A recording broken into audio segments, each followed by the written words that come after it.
Itutuloy ko na ngayon yung paggawa ng brooder. Baka sakaling matapos ko. Kasi nakabili na ako ng isa pang yero na dagdag ng bubong. At saka may screen na rin. Tapos yung kahapon, kahit mainit, bumili ako ng ayan, 2x2.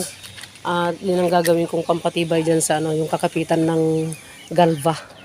Para hindi lilipad-lipad. Kasi mahirap pagka hindi matibay ang gagawin, di ba? Sana matapos ko within 3 days. Magtataning na naman ako. Pero pag mainit, hindi ako gumagawa. Parang kahapon, ang init-init. Hindi ako gumawa. Kasi mahirap, lalo na pagka SC ka na, tapos gagawa kapag mainit. Huwag na, di ba? Maghintay yan. Matatapos din yan. Ito na yung update ng brooder na ginagawa ko. Actually, wala talagang measurement ito. Puro tansya-tansya lang ako. Kaya, kung mapapansin niyo mayroon yung parang yung hindi straight ba. Pero okay na lang yan. Pinipilit kong tapusin sana ng mga ilang araw lang. Pero mukhang hindi kakayanin kasi alam nyo, napakainit talaga. Kaya ngayong araw na to, alam nyo ba ang nagawa ko lang? Kasi ang init-init talaga. Nakasombrero pa ako yan ang sombrero ko. Ito, ikinabit ko yan. Itong brace na to. Ito. At saka yung isa. Yan o, ito.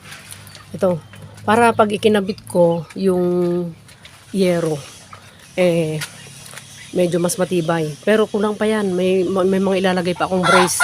Kasi medyo mabuhay pa. Tapos, natatawa ako kasi siyempre, hindi naman ako talaga nagkakabit ng ng yero, no? Nakita ng pinsan ko. Sabi niya, baliktad, sabi sa akin, yung yero. Kasi pinatong ko na yung yero, ganyan. Tapos, ang ito, nakabaliktad kanina. Ito. Parang, yung itsura ng parang gutter. Kaya sabi niya sa akin, baliktarin mo. Yung pinsan ko, hindi ko naman mapagawa dito kasi nga, siya yung, kung naririnig niyo yung may pumupukpok dun sa kusina, siya yung gumagawa dun. Pinapagawa ng kapatid ko. Kaya, yun, napilitan akong ibaba na naman itong yero.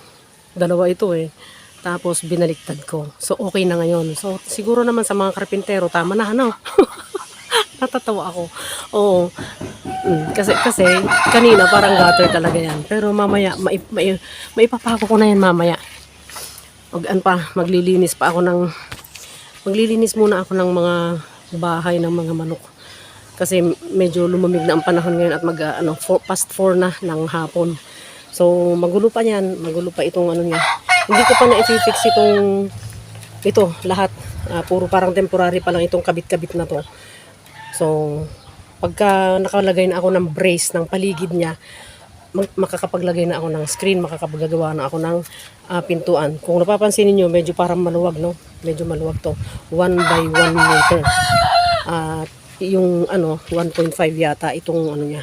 Yung length niya mula dun sa baba. Yan, yung pati yung ilalim niya. Ayan yung niya, di ba? Medyo mataas din naman yung ilalim niya. So kung kiti lang naman ang titira dyan, okay lang yan. Palagay ko bukas ko na lang itutuloy ito. Kasi matatapos kong maglinis, ngayon maglalagay pa ulit ako ng mga inumin nila kasi napakainit. Kahit hanggang ngayong hapon na, humahangin nga pero pinapawisan ka pa rin. Kaya yung mga manok, sila tingnan nyo, nakanganga sila. Ayan diba? So, kanina naglagay ako ng mga inumin nila, nangalahati na naman. At saka kahit dun sa mga layer na dun yung mga RIR at saka mga native. At saka isa pa, yung martilyo ko, ginagamit pa rin ng pinsan ko, hiniram ng kapatid ko kanina tumigil ako na magtrabaho. Hiniram niya. Siyempre hindi pa naman niya tapos yung pinapagawa niya dun sa kusina, kaya hindi ko muna kukunin. Bukas na lang. At maglalagay muna ako ng inumin. Pag natapos ko ito, yun, doon mako-compute ko na lahat yung yung nagastos ko mula doon sa screen, sa kahoy, sa pako, ganyan, tsaka sa galva, mako-compute ko na lahat. Although may libre dito kasi yung mga tinistis ng mangga, yung paa, at saka yung mga itong mga nandito, yung lagayan ng screen, yung floor niya. So, yan ang mga libre. Kaya medyo nakamura ako. Pero kung bibilihin mo lahat ang materials mo, syempre medyo mahal, libo rin. Kasi yan, Marami kasing libre. Yung ilang kahoy na yan na tinistis na mangga. Pag bibilhin mo, yung ganyang size, 200 plus na. Yung ganito, 2x2x10, ano yan, 167 ang isang piraso. Eh kung ilang piraso yung gagamitin mo, diba? Kasi yung size na yan, nakadalawa na ako eh. Iyan, at saka ito, ginamit ko dyan. At saka yan. At saka yun. So, 2 piraso na yan. Kaya, pagka kukumpitin mo, libo rin ang magagastos mo sa brooder na ganito kalaki.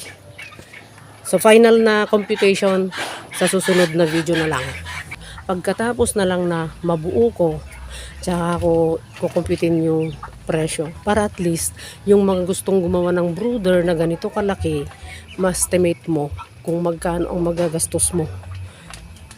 Lalo na kung ikaw lang din ang gumawa. Malilibre ka ng labor. Parang ako, libre na ang labor ko. Kasi nga, ako yung nag-uunti-unti na nag-assemble. Ako yung nag-uunti-unting bumuo dito sa brooder na to. At lahat ng mga brooder ko, ako ang nag-uunti-unting gumawa. Kaya, free ang labor ko. So hanggang dito na lang muna, at least siguro yung mga gustong gumawa ng brooder, magkakaroon kayo ng idea na ganito lang pala. No? So huwag kalimutang mag-like, mag-subscribe at paki-hit ang notification bell para sa susunod na mga videos ay ma-notify kayo. At salamat sa lahat ng mga nagsi-share, yung mga nagla-like, nagko-comment, sa mga nagtatanong. Salamat sa inyong lahat, sa mga old and new subscribers. So hanggang dito na lang, sana pagpalain tayong lahat.